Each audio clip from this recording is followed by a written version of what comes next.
ازيكم يا حبايبي؟ عاملين ايه؟ وحشتوني وحشتوني وحشتوني. النهارده هصور معاكم كده روتين خطير خطير خطير. طبعا ابتديت كده من الصبح زي ما انتم شايفين، وطبعا لازم ابدا يومي بكوبايه النسكافيه اللي تعدل مزاجي كده، ولازم ابدا بها اليوم. يعني لو ما شربتهاش احس ان في حاجه ناقصاني. وعندي هنا طبعا انا بحط كيسين من النسكافيه، لان ده كوفي ميكس طبعا. ده بيكون في الخمسين، هو مكتوب عليه في الخمسين فصغير. لما بعمل منه كيس واحد بحس انه خفيف، لكن انا بحب اشرب النسكافيه يكون مركز كده شوية. وطبعا شوية سكر، وبحط كده في الاول كده لما ادوب السكر مع النسكافيه، وانزل بقى بالحليب زي ما انتم شايفين، وبتكون كوباية خطيرة خطيرة خطيرة. انا بحب اشربه بالحليب، بس بشوف ناس بيعملوه بمية. استغربت بصراحة يعني ايه، استغربت الطريقة فحبيت ان انا اجربها. بس مش عجبتني خالص خالص خالص، يعني انا شربت بمية بس ما عجبنيش بصراحة. فحسيت ان بالحليب احلى. طبعا شايفين المنظر كده الطبيعي مع الوردة الخطيرة اللي خدناها من الجنينة من بره دي، مع الخضرة كده والزرع والسما. يعني بصراحة كان كمية طاقة في الفيديو دي خطيرة خطيرة خطيرة. كنت مرتاحة نفسيا. عارفين الراحة النفسية كده وانتوا بتشوفوا المنظر ده؟ خصوصا السما كده لما بتكون الصبح، وهوا الصبح ده بيكون يعني غير اي هوا بصراحة. يعني لما بطلع بره الصبح كده واشم الهوا بتاع الصبح ده بيكون غير اي توقيت. مين زي كده؟ وهنا فاتحة بقى على القرآن اهو. لازم ابدأ اليوم بالقرآن، طبعا لازم اشغله في البيت كل يوم. دي عادات عندي يعني. وكان عندي شوية غسيل في الغسالة اهو، اخدتهم كده علشان انشرهم. كان الشمس كده طالعة، كان لسه بتبتدي تطلع، فبحب كده انشر الهدوم من نهاية الشمس. لما بتتشمس عامة الهدوم، اي ميكروب او اي حاجة فيها بتطلع. الشمس عامة بتطهر اي حاجة. حتى لما طلع يبقى مثلا لما اليوم يكون مشمس كده، طلع مرات بك بتاعت السراير، طلع المخدات، طلع البطاطين اللي بتتغطوا بيها. لما بتتشمس كده بتشم اصلا ريحتها بتكون خطيرة. وزي ما بحكي معاكم ان اي بكتيريا واي جراثيم بتطلع من الشمس اساسا يعني. فانا بحب المواضيع دي، يعني الواحد بيستغل الشمس كده تطلع، بيطلع الفرش ينشر الهدوم زي كده يعني. طبعا هما ما كانوش كتير، هو كان بس دور كده واحد اهو. كانش عندي اصلا غسيل كتير. انا جيت هنا بقى على الغرفة بتاعة المونتاج دي سليمان بيمنتج فيها، وانا بعمل لايف فيها على التيك توك. طبعا الغرفة دي يعني يعتبر اكتر وقت بنقعد فيها انا وسليمان هي في الغرفة دي. ليه بقى؟ لأن الاولاد بيناموا كده، وباجي افتح هنا اللايف ونقعد، وسيليا مثلا بتكون معايا.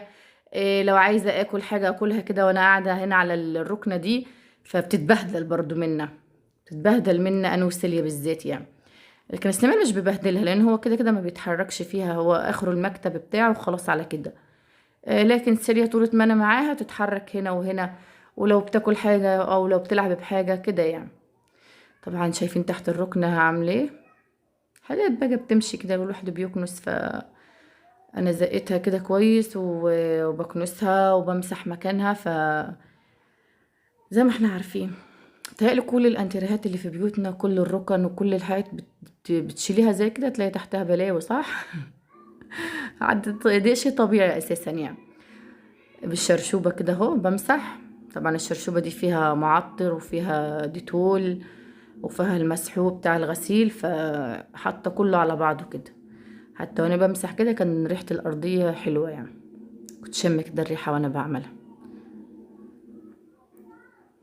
ركن ركن كده بكنس تحت وامسح تحت وارجعه تاني، علشان خاطر اكون عارفة انا بعمل ايه. مش هتحرك كل مرة واحدة والغرفة ايه كأنك مش نظفتيها. يعني لو الكل لو بتعملي كل الركن مرة واحدة تحسي نفسك كله بيتبهدل معاك. وبالمنديل كده، منديل مبلل ده، رحت مسحة المكانين اللي مكان الكوب كده بتاع العصير او الشاي ده.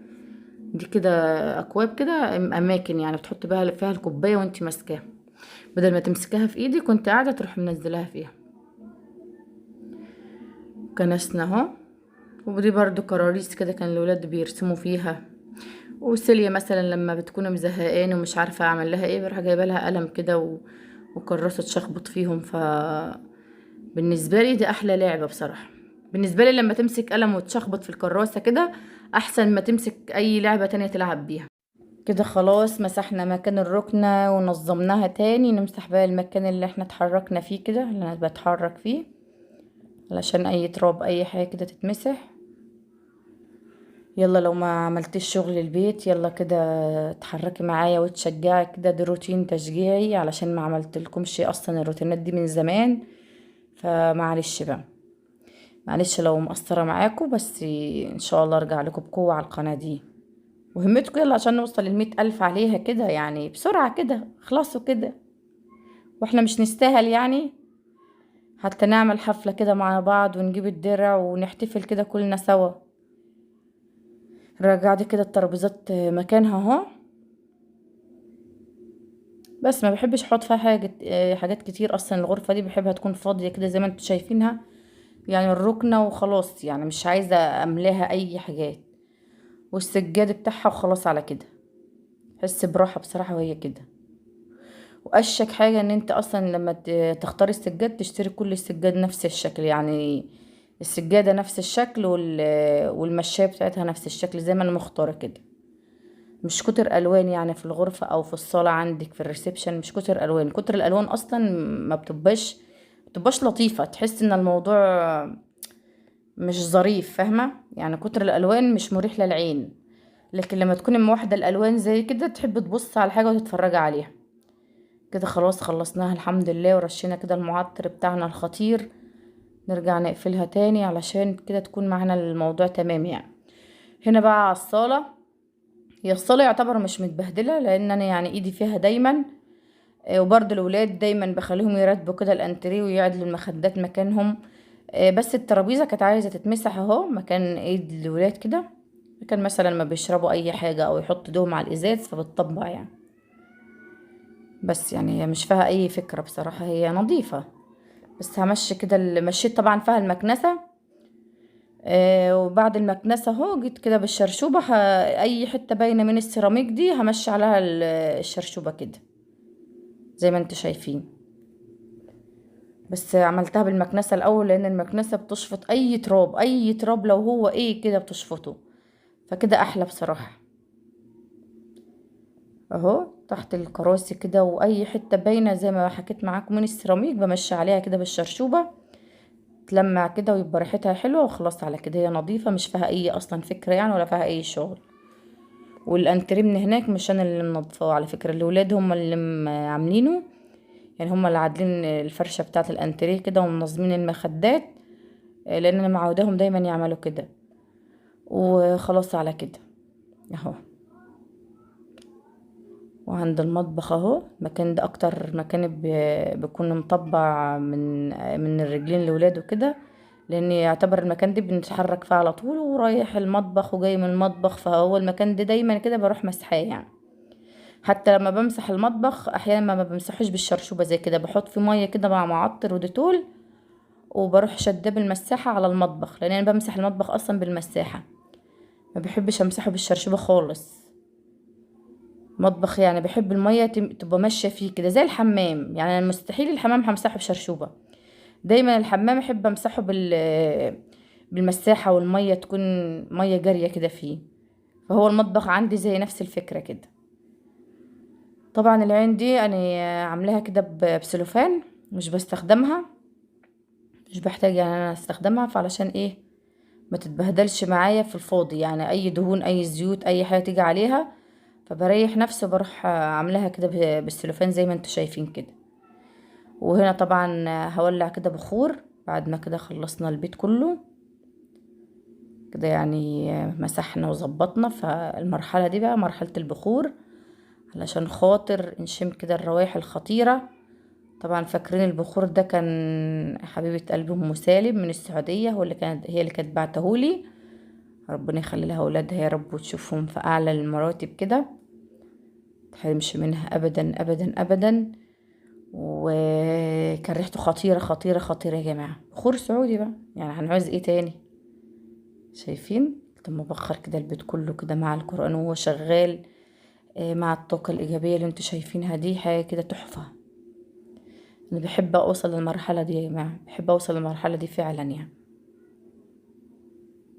سيبها كده على السفرة مع نفسيها بقى، خلاص توزع كده في البيت كله وخلاص على كده. هنا بقى هعمل مهلبية. دي كان تحدي الفتة، فاكرين فتة اللحمة؟ هو ده نفس اليوم. فانا اتأخرت عليكم يعني في الروتين، معلش بقى. حطيت كده الحليب على النار علشان يغلي، علشان نعمل مهلبية. وهنا حطيت اللحمة علشان نعمل فتة اللحمة. اول حاجة كده حطيت اللحمة على الناشف كده، مع بصلة مع طماطمايه مع التوابل. والعظمة دي ماسورة، دي الماسورة بتاعت اللحمة. بحب اشرب شربتها جدا بصراحة يعني. كده بعد الحليب ما بيغلي احنا بنعمل ايه؟ بنعمل نشا بشوية مية باردة كده. دوب كده النشا مع شوية مية باردين، وتنزلي بالحليب وهو بيغلي وتقلبي، عشان دي طريقة المهلبية يعني، مش اسهل من كده. شايفين؟ لازم تدوب كده النشا حلو. وحطيت هنا السكر، طبعا ظبطت السكر بتاعي على حسب ما انتوا بتاكلوا المهلبية سكرها يعني، دي حرية شخصية يعني. انا بحط بالنظر والله يعني، بصوا شايفين انا بحط بالنظر، ما ببقاش عامله معيار معين يعني. هنا خلاص اللحمه يعني خلاص نشفت كده معايا، يعني كلها اتشوحت كده وما عادش فيها ميه. فخلاص كده بنزل عليها بالميه واسيبها مع نفسها بقى تستوي على نار هاديه كده. وهنا الحليب غلى اهو. هنزل كده عليه بالنشا، مش بننزل مره واحده طبعا، بالراحه كده وانت بتنزليها، علشان ما تعملش معاكي تكتلات كده. بتقلبي كده اهو، بيكون اصلا القوام تقل معاك، يعني مش قوام حليب عادي، لا بتتقل معاك المهلبية زي كده. تغرفيها بقى في الاطباق وتسيبيها على جنب تبرد. بعد ما تبرد دخلها التلاجة، لو انت تحبي تدخلها التلاجة، لو ما بتحبيش سيبها بره. انا بصراحة ما بحبش ادخلها التلاجة. انا كمروة احب اكل المهلبية يعني سخنة، مش سخنة زي كده لا، يعني تبرد شوية بس بره التلاجة. واحب اكل المكرونه البشاميل سخنه جدا، محبهاش تبرد ابدا. واحب اكل الرز بلبن سخن جدا برضو. في ناس بتعمل رز بلبن ده تحطه في التلاجة وبعدين تاكله، انا مستحيل. لو اتحط في التلاجة مرضاش اكله اصلا. كده خلصنا من مرحله المهلبيه، طبعا ما زينتهاش علشان خاطر هي سخنه. فلو حطينا عليها المكسرات وهي سخنه هتطري. فانا ما احطش عليها السوداني الا لما تبرد خالص يعني. وهنا بنعمل كده التوم، كانت طبعا كمية توم محترمة شوية، علشان خاطر دي فتة بالخل والتوم، فهنحتاج فيها توم كتير يعني. اهو الكبة كده انا هفرم التوم مع الفلفل علشان خاطر تكون مجهزة معايا. انا هفرم التوم الاول علشان اخد التوم للفتة، وبعد كده هفرم فلفل علشان هعمل طماطم مخللة. فبعد ما اخد التوم اللي انا عايزاه، هحط الفلفل افرمه مع البقايا التوم اللي في الكبة كده، عشان طبعا الطماطم. اهو بس كده. نحط بقى الفلفل ونفرمه عشان الطماطم المخللة بتاعتنا الخطيرة اللي كل ما تشوفوها بتقولوا انت عاملاها ازاي، انت عاملاها ازاي يا مروة. هو توم وفلفل وتوابل، شوية خل على شوية عصرة ليمون، على توم على فلفل على كزبرة ناشفة وكمون وملح بس. تخلطوا كله مع بعض وتروح رشاهم على الطماطم من فوق، هي دي الطماطم. وهنا هعمل الصلصة. نقطع كده الطماطم اهو. لو وصلت لعند هنا حط لي بقى لايكات واكتبوا لي كومنت حلو زيكم كده، وشجعوني على القناة دي. وقولوا لي رأيكم ايه في الروتين اللي انتوا شايفينه ده. وطبعا الروتين طويل شوية، فانا عارفة ان انتوا انا بعوضكم يا جماعة. انا كده بعوضكم عن الانقطاع اللي احنا انقطعناه. فما تزعلوش، كل واحد بيكون عنده ظروف في حياته يعني، احنا اكيد بنمر بظروف زينا زي غيرنا. فالانقطاع دايما بيكون غصب عن الشخص مش بكيفه، لان ده شغلنا وده رزقنا وفاهمين. فلما ننقطع اعرفوا ان في ظروف بتكون خارجة عن طاقتنا او عن ارادتنا. كده يعني. طبعا بعد ما حمرت التومة لونها ذهبي مش تسود، نزلت عليها بشوية خل، وبعد الخل نزلت بالطماطم وشوية سكر والتوابل. لازم سنة السكر دي يا جماعة دخلوها في كل الاكلات بتاعتكم، حتى وانتوا بتسلقوا الفراخ واللحمة حطوا سنة سكر. كده خلاص انا بهرت الصلصة. وهنا عندي الرز. طبعا الرز الفتة بيكون ابيض. فانا كده باخد، انا حاطه طبعا كوبايه، انا مش بعاير بس ايه، يعني بما اني حاطه الرز في العلبه كده، فلازم احط حاجه اشيل بيها يعني. بس والله مش بعمل معيار معين، مش مثلا ملزمه ان انا مثلا اعمل كل يوم كوبايتين رز او كوبايه رز، لا عادي. هي عيني بتقرر اعمل كميه رز قد ايه. كده بغسل الرز اهو، احط شويه زيت. طبعا الرز الزيت يسخن ننزل عليه بالرز، بس الرز الابيض مش في فكره يعني. في اثناء ما الزيت بيسخن لو نزلت بورقه لورا مع 2 حبهان كده، تشوحيهم مع الزيت وتنزلي بالرز، بيكون طعم الرز خطير. طبعا حطيت سنه ملح وسنه فلفل اسود، وبشوح الرز الاول مع الزيت سنه كده، وبعد كده بنزل بالميه اللي تغطيه، وخلاص على كده. الميه تغلي بوطي عليه خالص، اسيبه لعند لما يستوي. مش بستنى لما الرز الميه تنشف من عليه، اوعي تستني الميه تنشف من على الرز، دي نصيحه يعني. هنا انا بغسل شويه الاطباق اللي اتبهدلت مني، اللي اتعصت مني يعني. هتلاحظوا ان انا بغسل الاطباق بتاعت المهلبيه. طبعا الاولاد كلوا مهلبيه اثناء ما انا بطبخ وكده، طلبوا ان هم ياكلوها بعد ما بردت، فانا حطيت لهم وغسلت كده مكانهم الاطباق اهو زي ما انتم شايفين. وما كانش عندي اصلا مواعين يعني، ده دول بس اتبهدلوا. وانا يعني الطاسه دي مش عارفه كنت عامله فيها ايه. كنت عامله فيها بيض للاولاد يفطروا بيه، والاطباق بتاعت المهلبيه والذره الخلاط، وخلاص على كده، والصينيه اللي اكلوا عليها. فما كانش عندي يعني مواعين من بالليل الحمد لله. انا بحاول على قد ما اقدر، اصلا مش هبيت مواعين في الحوض يعني. لو الحوض بات فيه مواعين ممكن يكون كوبايات مكان شاي او نسكافيه او قهوه، لكن مش حلل ولا الكلام ده لا. خلاص اهو، خلصنا الحوض ونضفناه الحمد لله، تمت المهمة بنجاح الحمد لله يا رب. هقول لكم شوفوا، حطوا لايك. هنا بعمل الفتة كده العيش بتاع الفتة. اي عيش عندك بقى، اي عيش، اي عيش ناشف، اي شفتوا انا بعمل عيش عامل ازاي؟ كان الاولاد واكلين بياكلوا كده الرغيف ويسيبوا بقيته، فانا بقيت الم كده كل القطع واقطعها بالمقص زي ما انتوا شايفين كده، اي عيش. لان اصلا في الفكره في الاخر ان العيش ده كله بيتحمص، فلما بيتحمص بينشف، حتى لو هو ناشف معاك عادي، مش لازم تعمله بعيش طري او الكلام ده. بعد ما العيش اتحمص معايا اهو، بنزل بقى بمعلقه التوم اللي انا كنت شايلاها على جنب. شايفين الحركه دي خطيره، لازم تعملوا الفته بالطريقه دي يا جماعه. معلقه التوم مع معلقه الصلصه اللي احنا سبكناها، مع مغرفه من الشوربه بتاعه اللحمه، هتاكلي احلى فته لما تعملها بنفس الطريقه دي. تفردي كده العيش اهو، وتروحي نازله عليها بالرز وهو سخن. نفس الطاسة كده حد اللحمة تشويحة مكان التومة كده، ومكان الصلصة، ومكان العيش اللي احنا عملناه. تدي اللحمة كده تشويحة، بتكون خطيرة خطيرة خطيرة. عايزة تحطها بيضة زي ما هي كده حطيها، بس بالنسبة لي انا اللحمة لما بتاخد تشويحة زي كده بكون طعمها احلى واحلى بصراحة. خصوصا لما بروح رش عليها كده شوية كمون وفلفل اسود وهي بتتحمر. هنا نزلت بالرز بتاعه اهو، اللحمة طبعا يعني مش حمرناها زيادة، هي تشويحة كده بس عشان ما تنشفش معاك في الزيت. وكمان لو في سن التوم متحمرين تروحي رشهم كده على اللحمة من فوق بعد ما تعملها زي كده، تكون خطيرة. بس انا نسيت بقى، حطيت التوم كله على الفتة. وبرضه نسيت احط صلصة كده في الاول، انا كنت عايزة احط صلصة كده على الرز بس نسيت، فقلت مش مشكلة احط الصلصة كده على اللحمة من فوق عادي يعني، هي اهو. شايفين الخطارة والفظاعة؟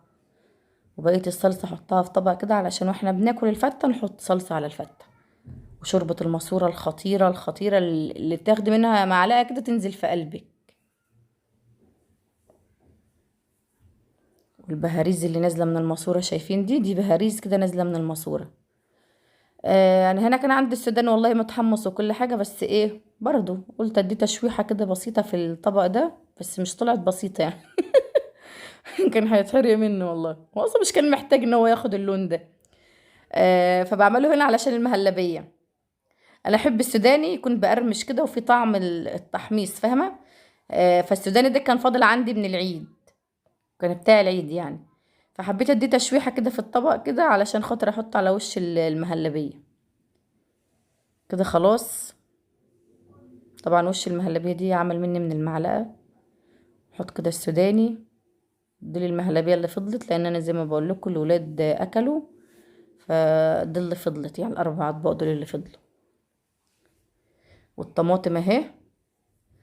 ودي كانت شكل السفرة بتاعتنا الخطيرة الفظيعة، الأكلة الجامدة دي اللي أصلا يعني يعتبر بنعملها من العيد للعيد. فيا رب يا حبايبي الفيديو يكون عجبكم، ودعموني عليه بقى باللايكات الكتير الكتير، وكومنت زي العسل زيكم كده، وهمتكم على 100,000. أشوفكم